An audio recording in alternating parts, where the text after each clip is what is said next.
Chers spéculateurs, bonjour et bienvenue dans cette vidéo hebdomadaire du samedi. Donc cette semaine, on va parler du signal baissier que l'on avait détecté la semaine dernière sur le Bitcoin, comment on a traité ce short pour tous ceux qui ont envie de faire un petit swing trade à la baisse sur l'or. Ça s'est clôturé en principe par une petite perte. Si vous avez toujours votre stop loss qui est bien au-dessus, je vous expliquerai comment je vais carrément vous faire le plan de trade, comment réduire son risque au fur et à mesure tout en gardant cette exposition à l'accident positif de richesse qui soit maximale. Donc on va vraiment rentrer dans la tête d'un trader, d'un spéculateur pour vous faire comprendre comment on diminue son risque à chaque fois qu'on prend un trade tout en s'exposant à une espérance de gain, un gros accident positif de richesse sur chaque trade. Donc on va prendre l'exemple en live du Bitcoin. On va parler aussi de ce qui se passe sur les autres majeurs. Alors j'appelle ça des majeurs parce qu'il y a beaucoup de liquidités. Donc pour moi, c'est assez représentatif du marché des cryptos. Ensuite, sur les indices boursiers, on entre enfin dans cette fameuse grosse consolidation là que l'on s'attend, dont je vous parlais la semaine précédente. Donc là, on va pouvoir commencer à mettre en place le scénario pour les indices et comment en tant que spéculateur, en tant que swing trader sur les actions, on va devoir se comporter au fil des prochaines semaines et les prochains mois. Et enfin, on m'a demandé de faire une analyse sur l'or en me disant que l'or était en train d'exploser à la hausse sous l'épée de Damoclès de cette nouvelle crise financière qui pointe ou pas d'ailleurs le bout de son nez. Donc je vais vous faire une analyse court, moyen et long terme de l'or et des cycles de l'or. Donc restez bien accrochés, vous allez apprendre pas mal de choses dans cette vidéo, que ce soit macroéconomique pour les gros cycles sur l'or, que ce soit sur les indices boursiers, ce qu'il va falloir privilégier pour les semaines et mois à venir, ou que ce soit en spéculation pure sur des unités de temps très courtes comme des swing trades en daily avec l'exemple du Bitcoin en journalier. Allez, on est parti pour le trader mindset de cette semaine. Et cette semaine, on parle de tu vas lamentablement te vautrer et tout le monde rira de toi et même sur ta tombe.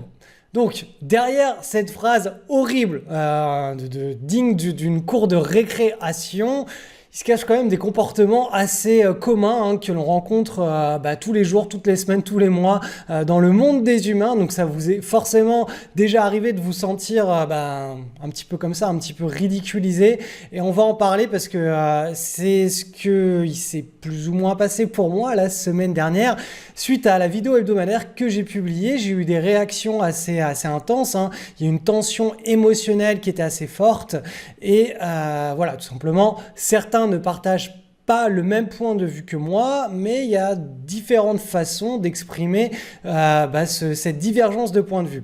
Donc en passant, je tiens juste à dire que ce point de vue, il n'a rien de personnel, puisque je ne fais que retranscrire sous forme de parole l'histoire binaire qui se raconte dans le monde des fluctuations boursières. Ce n'est pas l'histoire que j'aimerais raconter, c'est celle qui se déroule sous nos yeux. Croyez-moi que si on me demandait de raconter une histoire boursière, ce serait bull market tous les jours, tous les matins, avec que des actions qui font plus 500% en une semaine. Hélas, non, ce que je vous retranscris chaque semaine dans la vidéo hebdomadaire, c'est simplement une traduction du comportement des marchés.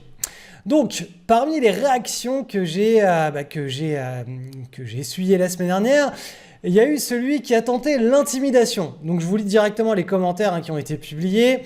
Donc, celui qui a tenté l'intimidation m'a dit « Tu te trompes, tu vas te décrédibiliser et tu iras brûler en enfer. » Bon, j'avoue, il n'a pas écrit que j'irai brûler en enfer, je l'ai rajouté. Mais bon, on n'était pas loin. Le deuxième, il a dit... le deuxième, c'est celui qui m'associe à un bonnet n'ayant aucun recul sur les marchés. C'est comme si je découvrais les graphiques et la bourse et que je m'étais dit tiens, je vais faire une vidéo sur YouTube et puis il y a 10 000 personnes qui vont la regarder. Donc il a écrit « Magnifique, le grand Cédric est en train de tomber la tête la première dans ce superbe bear trap. » Donc bear trap, ça veut dire piège à baissier. Et le troisième qui me dit... Alors lui, c'est un malin et voilà, le malin qui fait son malin est non loin du ravin. Il me dit « Merci beaucoup, il annonce l'effondrement, ça va monter sévère. » Donc ça, c'est dans la partie Bitcoin de la vidéo de la semaine dernière. Donc je tiens juste à dire que lorsqu'en décembre de l'année 2017, j'expliquais les raisons qui me poussaient à revendre mes bitcoins, les commentaires étaient beaucoup moins sympathiques que ces trois-là, hein. Ça partait carrément en injures. C'était vraiment une situation où les émotions et les enjeux étaient assez forts. Là, actuellement, on reste sur de l'humour sarcastique et de la légèreté, donc il n'y a rien de bien méchant. Parce qu'il n'y a pas les économies d'une vie complète, hein. Il n'y a pas un livret A qui est en train de se jouer en quelques semaines sur les cryptos comme c'était le cas en 2017. Donc du coup, pour illustrer un petit peu cette situation, je vais vous rappeler une phrase culte du film Le Bon et la Brute et le Truand, qui est « Le monde se divise en deux catégories. Ceux qui ont le pistolet chargé et ceux qui creusent. Toi, tu creuses. » Donc, à votre avis, pourquoi je prends avec tellement de légèreté ce genre de réaction, qu'elles soient d'ailleurs justifiées ou pas, qu'elles aient raison ou pas, hein, pourquoi est-ce qu'au final, je prends ça avec tellement de légèreté et je n'y accorde pas plus d'importance? Et pourquoi est-ce que vous devriez, vous, être rassuré à chaque fois qu'on tente de vous décrédibiliser ou qu'on tente tout simplement de vous décourager de faire quelque chose? Alors, à chaque fois que vous essuyez ce genre de remarques ou de comportements, ça doit vous rappeler que c'est vous qui avez le pistolet chargé. L'autre, il se raconte une belle histoire et il creuse son propre coup, son propre trou. Pourquoi ? Car la réalité, c'est que personne ne sait. Personne ne sait si les marchés vont monter ou baisser. Personne ne sait si on va échouer ou réussir un projet ou plusieurs projets dans sa vie. Cependant, ceux qui savent, qui ne savent pas, ont le pistolet chargé car ils collent à la réalité de ce monde chaotique. Tous les autres qui pensent tout savoir, eh bien tout simplement, ils n'ont aucun process, aucune pensée qui est en lien direct avec la réalité authentique de ce monde et aucune capacité d'adaptation à l'imprévu puisque la vie n'est que changement, n'est que mouvement, n'est que adaptation. Vous pouvez être haussier sur les marchés un jour et le moment où la direction du marché change, où la tendance change, vous passez baissier. Et inversement, à un moment donné, vous allez passer de baissier à haussier. Et ceux qui pensent, qui se racontent la belle histoire que ça ne peut que monter ou que ça ne peut que baisser sans prendre en compte les signaux et la lecture de ce qui se passe sur le marché, sont en train de se raconter une belle et douce histoire. Au final, ils sont juste à côté de la plaque et ils s'épanouissent dans leur doux rêve. C'est pour cela qu'ils auront toujours l'aplomb et la confiance de venir nous dire à nous: tu vas lamentablement te vautrer et tout le monde rira de toi, même sur ta tombe. Donc, pour en revenir à la bourse, le trader, lui, il se fiche littéralement d'avoir tort ou raison. Il s'en fout. Son taf, son activité, son métier, ça n'a rien à voir avec le fait d'avoir tort ou raison. Ça n'a rien à voir avec un pourcentage de réussite, un taux de réussite. 7 fois sur 10, les transactions d'un trader ne donneront rien. Il s'agira pour un tiers de pertes maîtrisées, un tiers de trades qui sont plus ou moins flat, c'est-à-dire sans perte ni gain. Et ça, donc ces 2 tiers, c'est 7 sur 10, ces 7 trades sur 10, sont un passage obligatoire pour accéder au fameux 1 tiers de transactions gagnantes qui font toute la performance annuelle d'un portefeuille. Jamais un spéculateur ne saura à l'avance quelles seront ces 3 fameuses transactions sur les 10, celles qui lui rapportent toute la performance annuelle. Et il accepte tout simplement cette réalité. Il ne cherche pas à avoir raison, mais à avoir raison fort quand cela se produit. C'est-à-dire que voilà, les opérations qu'il va faire ont une distribution aléatoire et chaotique. Il peut enchaîner des séries de pertes, des séries de gains. Tout ce qu'il souhaite, lui, quand il a raison, c'est avoir raison très très très fort. Et surtout, et du coup, quand il a tort, il cherche à avoir tort très très très faiblement. Donc, ces qualités-là, elles sont absolument contre-intuitives pour l'homme moderne. Pourquoi ? Tout simplement, à l'heure de notre société, dans l'histoire que l'homme se raconte, dans l'histoire que l'on se raconte tous, le fait de se tromper ou d'échouer, eh bien, c'est être faible. C'est comme ça qu'on est conditionné par notre éducation. Si on se trompe, on a une mauvaise note, on est mauvais, on est montré du doigt, on est faible. Alors que dans les faits, eh bien c'est le faible qui sera la plupart du temps celui qui a le pistolet chargé et qui écoute d'une oreille distraite les histoires de celui qui se raconte des histoires et qui creuse. Donc je ne sais pas si vous pouvez faire un petit parallèle entre la bourse et ce qui se passe dans la vie.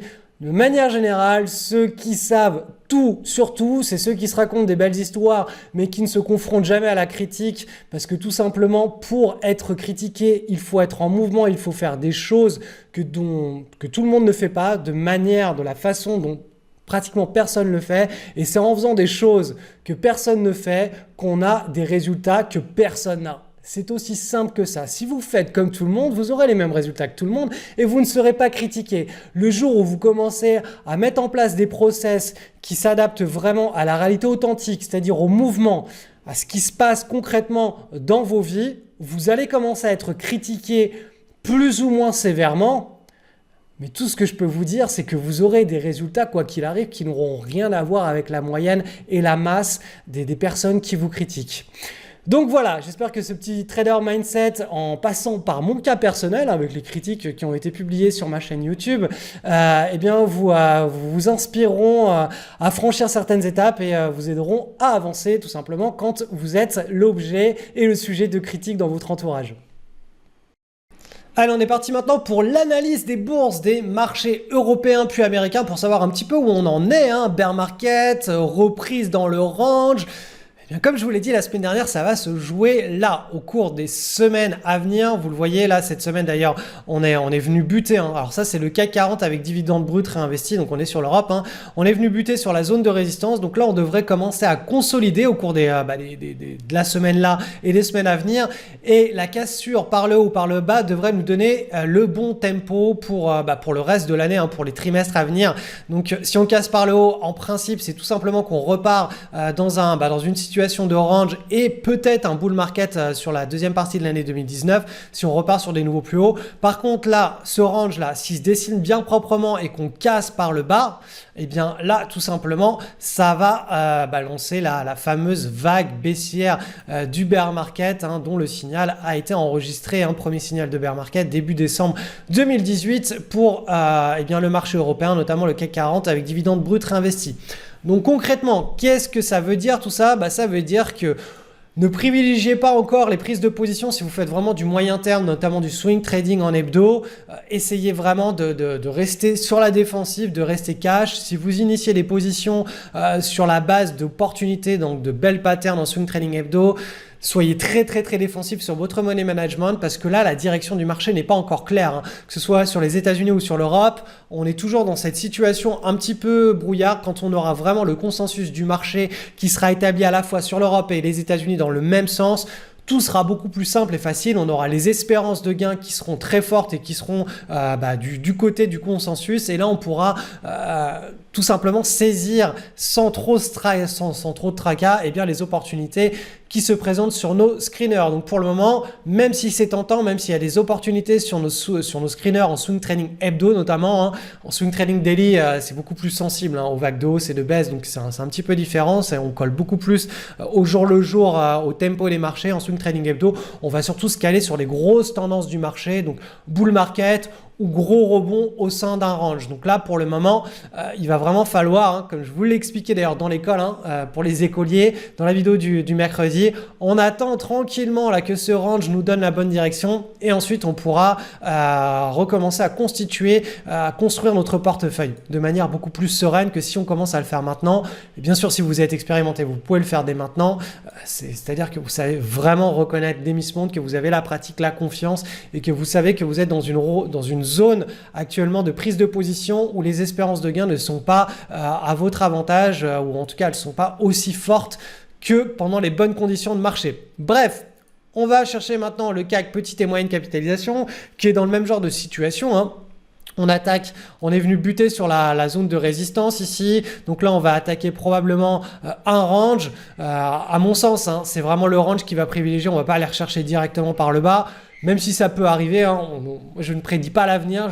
Je vous explique simplement ce qui a la plus grosse probabilité d'arriver, c'est qu'on commence à consolider là sur les niveaux actuels et qu'ensuite on donne la direction, donc soit un retournement de tendance sur le CAC, petite et moyenne capitalisation, qui serait vraiment idéal hein, si on observait ce signal sur tous les indices boursiers du monde entier, ou tout simplement une cassure de ce range vers le bas. Et là, ça va pas être joli à voir pour la deuxième partie de l'année 2019. Le DAX maintenant, l'indice allemand, même situation que sur le CAC 40. Hein, là, on est clairement en flux baissier. Hein. Donc là, on est venu taper la zone de résistance. Alors hop, c'est une zone. Hein. L'analyse technique n'est pas une science exacte.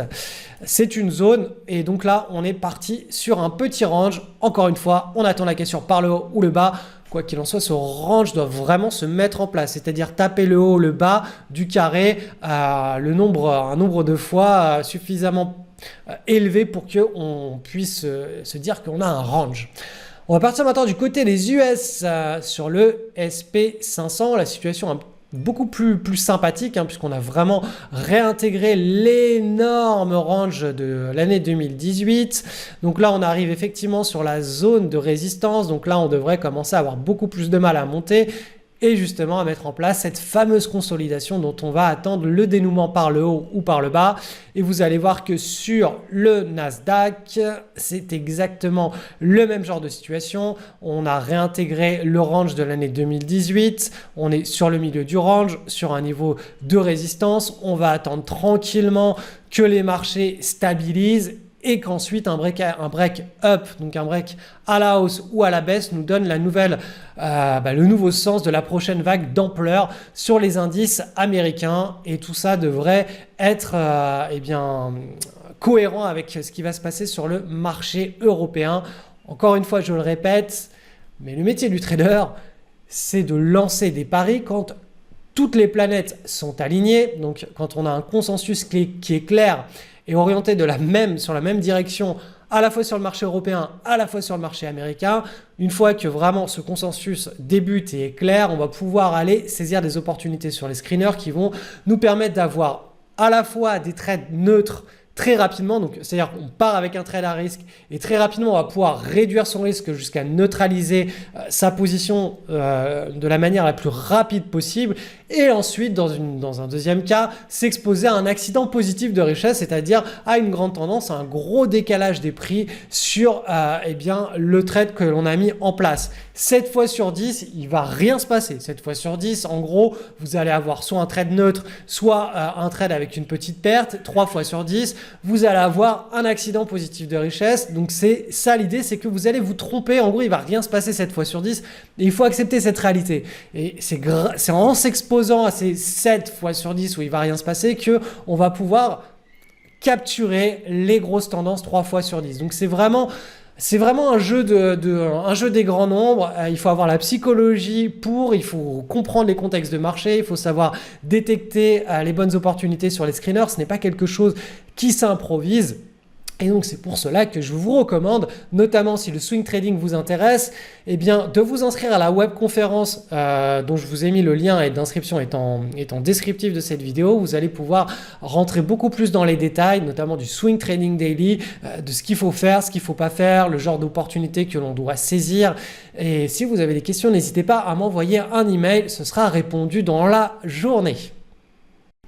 Alors on est parti pour une analyse du marché des cryptos. On va faire le point sur le Bitcoin. Je vous avais annoncé la semaine dernière qu'en journalier, donc si on baisse d'une unité de temps, on avait un triangle. Donc un triangle, là je l'ai retracé, mais en gros il ressemblait à ça. On avait une cassure ici, là, qui s'était manifestée pendant la journée du lundi 28 janvier. Suivi le lendemain par une validation de cette cassure. Donc là, potentiellement, on avait le début d'une nouvelle tendance baissière enclenchée sur une unité de temps en journalier. Ce qui s'est passé, c'est que ça a rangé, vous le voyez là, ça n'a pas bougé. Et puis boum, on est revenu à l'intérieur du triangle. Quand vous voyez ça, excusez-moi, ça veut tout simplement dire que le triangle, en réalité, il est plus grand. Donc tous ceux qui ont initié un trade ici avec par exemple un stop ici ou ici, en voyant la consolidation comme ça se mettre en place, ils pouvaient tout simplement réajuster le stop ici et se faire sortir juste là, sur ce niveau de retrace. Donc ce qui fait qu'en partant avec un risque hop là, on va dire, allez, on met le premier stop ici, on a l'entrée en position ici. En partant avec un risque de cette amplitude-là. Donc, vous entrez ici, vous avez un premier stop ici. Vous vous retrouviez avec donc une entrée en position et une sortie de position donc ici. Donc, vous réduisiez le risque initial qui faisait toute cette amplitude à cette amplitude-là. Donc vous voyez qu'au final, on est parti avec un risque initial de cette amplitude. Il a été réduit de cette amplitude-là. Par contre, quand on a initié le trade, l'amplitude de gain, elle n'était pas de ce carré. Elle était plutôt de 3, 4, 5 fois ce carré. Donc si on... Voilà. On va regarder où sont les objectifs. Tac, tac, tac. Donc en gros, voilà, c'est ça l'idée, c'est que quand vous initiez un trade, vous avez une amplitude de perte qui est prédéfinie à l'avance, qui est maximale, avec un stop qui est vraiment ancré dans le marbre. Par contre, l'espérance de gain à la baisse, elle doit être 2, 3, 4, 5, 6 fois supérieure. Donc là, elle était 1, 2, 3, 4, elle est peut-être 5 fois supérieure à la perte initiale maximale. Ensuite, en voyant la tendance se mettre en place, donc là, je ne vais pas vous faire un cours de trading. Normalement, cette vidéo du samedi n'est pas dédiée à ça. Cependant, c'est juste pour vous faire comprendre un petit peu comment ça se passe dans la tête d'un trader quand il initie un trade et qu'il veut réduire au maximum son risque. Voyant que le scénario est en train de ne pas prendre, voyant la consolidation se mettre en place, tout simplement, il va réduire son risque, il va redescendre son stop sur le premier sommet, puis sur le deuxième sommet, puis voyant la consolidation, il va se mettre juste en dessous et puis boum, il se fait sortir. Au final, il a perdu, on va dire, allez, 4 ou 5 fois moins que ce qu'il avait prévu de perdre à la base. Et à la base, quand il est entré sur ce trade avec cette perte maximale, il était prêt à aller chercher un gain 5 à 6 fois supérieur à cette perte maximale.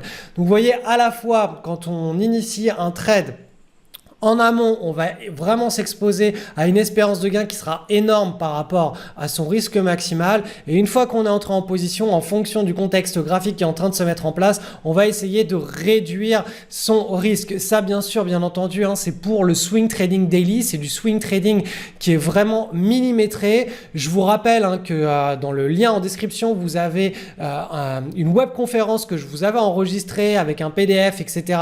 Vous avez simplement à vous inscrire et je vous explique ce genre de choses dans les détails. Le swing trading daily permet de véritablement bien coller comme ça avec les stratégies de coupe notamment, d'éviter d'attendre de se faire sortir ici, mais vraiment de sortir de manière beaucoup plus précoce pour d'autant plus tout simplement réduire son risque dès que le plan de trade ne s'oriente pas tout de suite dans la bonne direction. Comme ça, vous pouvez multiplier entre guillemets des petits trades perdants ou des tout petits trades neutres. Mais quand ça part très très fort. Donc vous avez vraiment une volatilité de votre portefeuille sur les trades gagnants et les trades perdants qui est parfaitement maîtrisée. Les trades gagnants vont engendrer des gros impacts positifs sur votre portefeuille. Par contre, quand vous allez faire des petits trades perdants, ce sera les toutes petites pertes qui seront bien maîtrisées et qui auront très peu d'incidence sur, sur votre portefeuille, sur les périodes de baisse de votre portefeuille. Donc on va en revenir maintenant au graphique en hebdomadaire pour voir où on en est sur ce Bitcoin, quel est le scénario le plus probable. Donc actuellement, vous voyez ce triangle-là, je vous ai mis en hebdomadaire le haut du triangle, je vous ai mis une ligne comme ça, un pivot droit. Tout simplement, si ce pivot est cassé par le haut, on ira chercher la résistance qui est l'énorme carré rouge. C'est un scénario qui, à mon sens, est beaucoup moins probable que tout simplement on aille chercher la zone supérieure du triangle, qu'on aille redescendre, qu'on casse par le bas et qu'on reprenne la tendance baissière. Cependant, voilà, la spéculation, ce n'est pas une activité de prédiction, c'est toujours une activité de si ça fait comme ça, comment j'agis. Si ça fait comme ça, comment est-ce que je me protège? Donc c'est toujours comme ça qu'on réfléchit. C'est if then else. C'est vraiment du langage. C'est une approche systémique. Qui devrait plaire si vous êtes programmeur. C'est exactement le même genre d'approche, c'est if then else. Donc si ça fait ça, comment je fais? Et ensuite comment je fais? Donc voilà, donc là le scénario le plus probable en cours des 2-3 prochaines semaines, c'est une remontée vers la zone haut du triangle et ensuite on verra si ça casse par le haut ou par le bas. Encore une fois, on est dans un flux baissier, donc il y a beaucoup plus de probabilité pour que la prochaine vague d'ampleur soit une vague baissière. On va aller voir maintenant ce qui se passe sur l'IOS. Là, on est dans le même genre de situation. On a le triangle ici en hebdomadaire on a fait le point d'inflexion au sein de ce triangle. Donc là, on est en train de remonter vers la borne haute. Donc là, sur la borne haute, ça va se resserrer. Normalement, les fluctuations devraient vraiment commencer à un petit peu comme on l'a vu sur les 3 précédentes semaines, à se stabiliser. Et le prochain breakout, s'il est à la baisse, devrait engranger vraiment une vague de baisse assez démentielle, donc à surveiller. De toute façon, pour le moment, on n'a pas de signal ni à la hausse ni à la baisse. On est toujours dans le range et on avait vraiment cette contraction de la volatilité sur les 3 précédentes semaines qui nous laissait penser que si on casse par le bas, c'était vraiment la déconfiture. Là, en cassant par le haut, on va aller d'abord dans un premier temps rejoindre le haut du triangle et on peut ensuite aller rejoindre ce carré qui est vraiment la zone de résistance sur le moyen terme. Sur l'Ethereum, on est là dans une tendance baissière claire et nette. On a ce triangle qui est en train de se dessiner. On a le point d'inflexion sur le bas du triangle. Donc là, le scénario le plus probable au cours des prochaines semaines, c'est qu'on aille chercher le haut du triangle, tout simplement. Et à partir de là, on verra ensuite si on casse par le haut le triangle. Auquel cas, on irait chercher cette zone de résistance qui est en rouge. Et quoi qu'il arrive, là, le scénario, la direction à privilégier sur ces points clés, c'est toujours un retournement c'est une reprise de la tendance baissière. Allez, on m'a réclamé une petite analyse du gold. Donc le gold, même si je l'ai faite, je le fais une fois tous les 2 mois parce qu'on me le demande. Regardez ces analyses parce que c'est vraiment du très long terme. Donc la situation n'a pas changé sur le gold. Donc j'ai carrément vous passer sur du trimestriel puisque le gold évolue vraiment sur des cycles qui sont très très très très longs. Donc on a eu ce puissant marché haussier entre 2000 et 2012. On a là la consolidation en tasse avec anse. Certains appelleront ça un triangle, peu importe. Moi j'appelle ça une tasse ici et l'anse qui est en train de se former. Donc ça, d'ailleurs, ça c'était les flèches que j'avais mises ici, c'était à la fin de l'année 2017. Donc vous voyez que là, on est en train de construire. Donc on a la tasse et on a l'anse. L'anse ici, elle est toujours sous le pivot. On a des fluctuations qui sont en train de se resserrer. Et quand on aura le break à la hausse en trimestriel, donc une cassure de cette résistance. Là, on pourra partir du principe que l'on rentre dans un nouveau cycle de hausse sur l'or. Et là, ce sera très intéressant, effectivement, de prendre, pour ceux que ça intéresse, soit d'acheter des trackers, le tracker or, pour mettre ça dans son portefeuille dans une optique de plusieurs années, soit d'acheter des petits lingots, soit d'acheter des pièces, soit d'acheter un call long terme sur l'or. Enfin bref, ce sera intéressant de commencer à acheter des produits spéculatifs sur l'or pour profiter de la prochaine vague d'ampleur sur l'or. On est vraiment ancré dans un cycle de hausse, mais on n'a toujours pas le signal là. Là, vous voyez, depuis 2013, ça va faire 7 ans à la fin de l'année 2019 qu'on sera dans un range et on n'a toujours pas cassé ce range. Donc on m'a envoyé, je ne sais plus si c'était un commentaire ou un email, on m'a dit l'or est en train de s'envoler, est en train de skyrocket. Non, l'or il n'est pas en train de skyrocket, il n'est pas en train de partir et de s'enflammer, il a simplement fait un petit point d'inflexion ici. Vous le voyez, on a ce range, donc la tasse et l'anse, on est sur le bas de l'anse, on a dessiné un petit point d'inflexion en double creux et au mois de décembre on a cassé par le haut, donc là on est en train de rejoindre tout simplement le haut du range qui représente le haut de cet énorme pattern de consolidation. Si on passe en hebdomadaire, on va voir ça de beaucoup plus près encore. Vous allez le voir ici, on a donc le double creux ici qui peut s'apparenter. Moi, je vois des tasses séances partout puisque c'est toujours la structure de prix, soit des points d'inflexion, soit des patterns de continuation de tendance qui sont les plus pertinentes à mon sens. Donc pourquoi ta séance? Encore une fois, les chartistes vont me détester parce que ça s'appelle un double creux larvé. Mais bon, pour faire simple, c'est une tasse comme ça avec une petite anse. Vous voyez que les fluctuations se resserrent. Et puis boum, ici, sur cette semaine du 8 octobre 2018, on a la cassure. Donc on a la cassure, ça veut tout simplement dire que quand on casse, là, on vise le haut, le retournement de tendance au sein de ce range, on vise le haut du range. Donc là, effectivement, ça ne monte jamais en ligne droite, hein. C'est un petit peu le but de la bourse. C'est pour ça que ça piège tout le monde tout le temps. C'est qu'il faut être bien rigoureux et avoir un plan de trade qui soit bien construit pour pouvoir supporter une tendance haussière comme ça avec des fluctuations au milieu.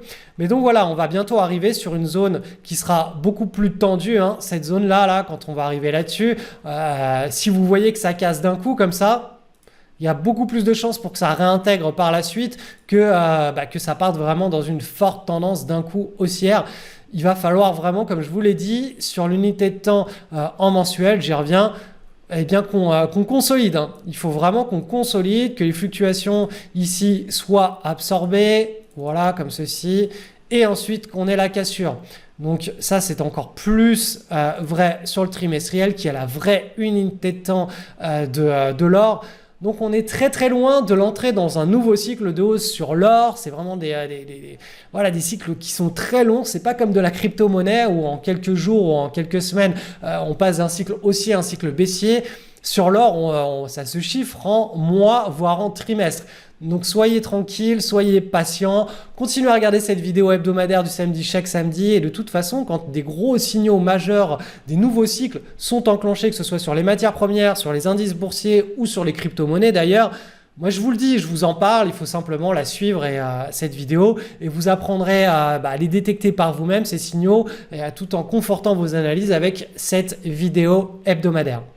Donc petit rappel rapide, si ce que je vous ai expliqué sur le plan de trade de swing à la baisse sur le Bitcoin tout à l'heure au début de vidéo vous a plu, vraiment inscrivez-vous à cette webconférence, au replay de cette webconférence, le lien est en description de cette vidéo et on va aller beaucoup plus loin sur les opportunités, les différentes opportunités que l'on doit trouver en swing trade daily. Ça s'adapte parfaitement bien notamment au marché des cryptos et au marché des actions quand une direction claire de marché est lancée et quand on passe carrément sur du swing trading daily comme je vous ai présenté tout à l'heure sur le marché du Bitcoin.